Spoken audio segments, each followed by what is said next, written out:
China, a land where ancient history and futuristic skylines collide, where emperors once walked, and where nature itself defies imagination. Let's get started.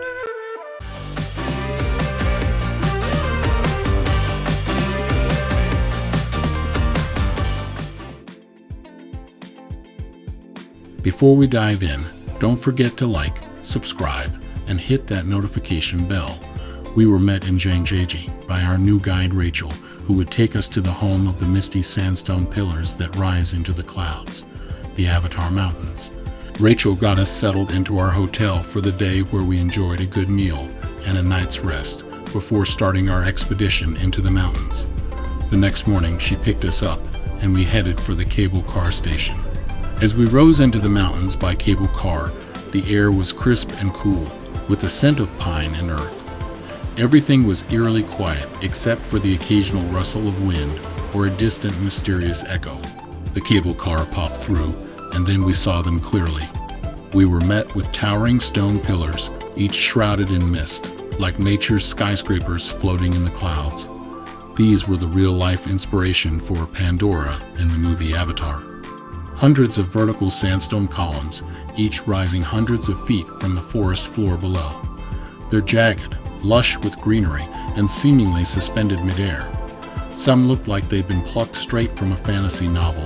They seem as though they're holding secrets older than time itself. Seeing the Avatar Mountains of Zhangjiajie for the first time is like stepping into a dream or onto a movie set that feels more magical than the fiction of the movie itself. This is the point where your brain pauses, caught between awe and disbelief, because it looks too surreal to be real. You're at the edge of the world where, wait, did you hear that? Could there really be flying creatures weaving between the spires of these floating mountains? As our pulses normalize, the earth breathes reality. Was it just a bird? I'm still not sure. Nevertheless, nothing will prepare you for the silence, the scale, and the stillness. And what about those mysterious sounds? We're nearing the end of day one, and we can't wait to see what tomorrow brings. As we depart the park, we realized it's not just a place you visit, it's a world you'll always remember. Day 2 in the Avatar Mountains takes us to Golden Whip Stream and Beifeng Lake. As we exit the van for a stroll along the Golden Whip Stream in the Avatar Mountains, it feels like you've wandered into a living fairy tale, one where every step brings you deeper into a world untouched by time. The moment you step onto the path, the chaos of the world fades. Towering cliffs rise around you like ancient guardians, cloaked in green, and the soft rush of water become your soundtrack.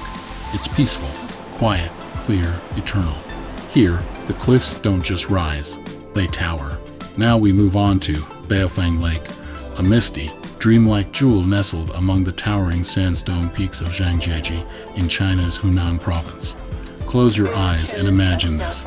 You're stepping into a wooden boat that glides effortlessly onto emerald green waters, cradled by cliffs that rise like ancient guardians on all sides. As the boat gently rocks, the air is cool, the water mirrors still, and every breath carries the scent of pine and distant rainfall. High above, the sandstone spires loom like watchful sentinels. Suddenly, from between the cliffs, a haunting melody floats toward you. A local Tujia or Mayo singer, dressed in traditional garb, appears on a small platform carved into the cliffside. Her song, echoing across the water, is a ballad of ancient love and mountain spirits. It's not just a performance, it's a thread of the region's soul, woven through generations. The boat glides past natural grottos, overhanging vines, and spots that inspired scenes from the movie Avatar. You'll see reflections so perfect you won't be sure where the mountains end and the water begins. Now, we move on to an extreme adrenaline rush. Walking on the world's longest and highest glass bridge, suspended nearly 1,000 feet above the canyon floor. If you're afraid of heights, good luck. Stepping onto the glass bridge over the Zhangjiajie Grand Canyon for the first time is a mix of awe, adrenaline, and a sudden awareness of just how small you are in the face of nature. At first, it's dreamlike.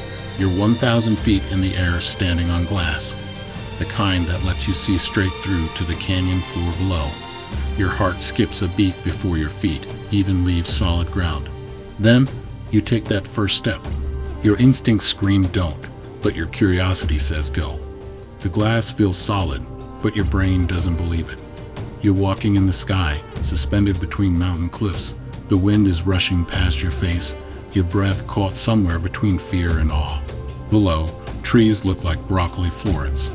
A river winding like a silver thread far beneath your shoes.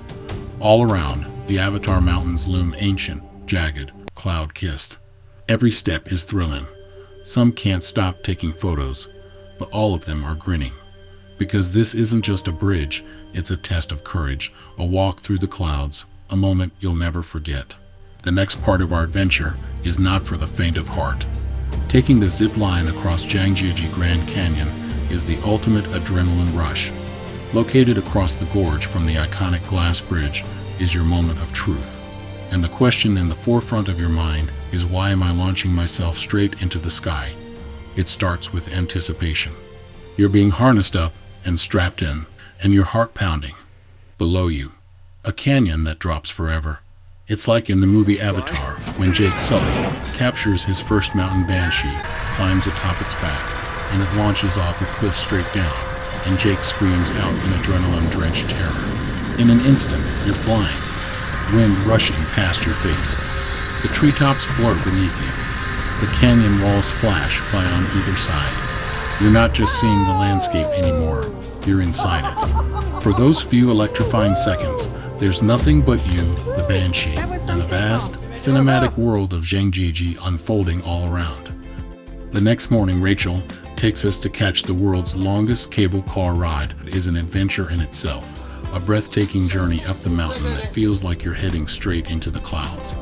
Every moment offers a new perspective of the towering cliffs and jagged peaks of the Zhangjiajie Mountains, stretching out in every direction. But before you reach the top is a glass walkway, seemingly glued to the side of the mountain. It feels like you're walking in the air. The glass beneath your feet lets you peer straight down into the valley hundreds of feet below. Your nerves tingle, and your heart races as you carefully make your way along the edge of the cliff. The narrow walkways make it feel like you're suspended between heaven and earth. One wrong step, and the sheer drop below gives you an unnerving reminder of how high up you are. At the end of the last walkway, the world opens up, and you're greeted by Heaven's Gate. No, it's not your time yet. You didn't die from a fall.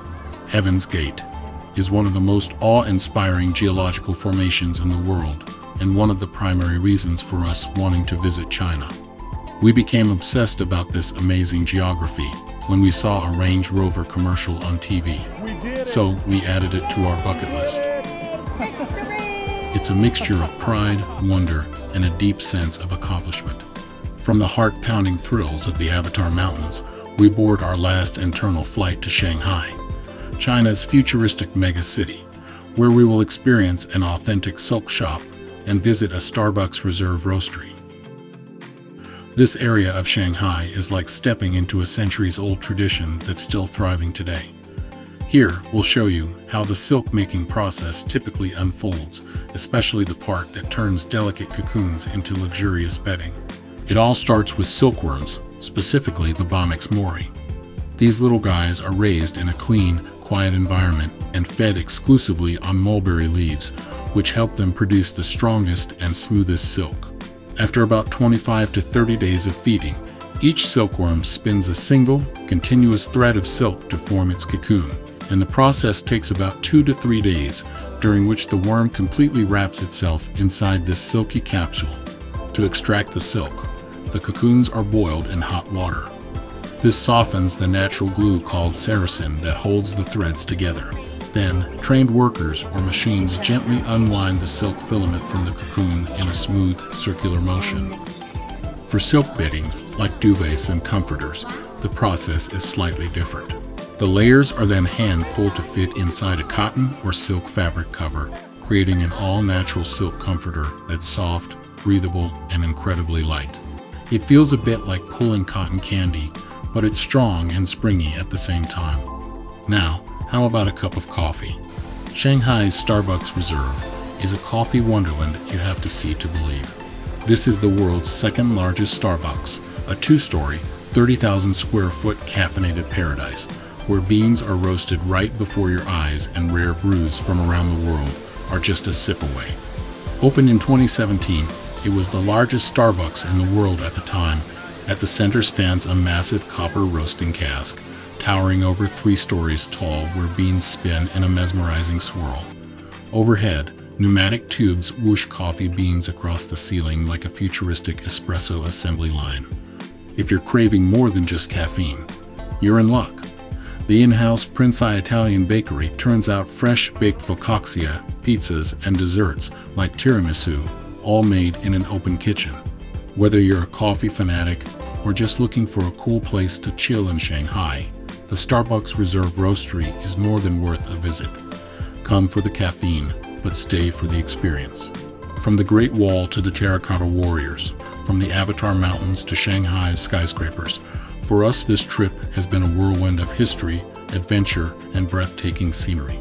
If you enjoyed this journey, hit that like button, subscribe for more adventures, and we'll see you in the next one. Until then, keep exploring.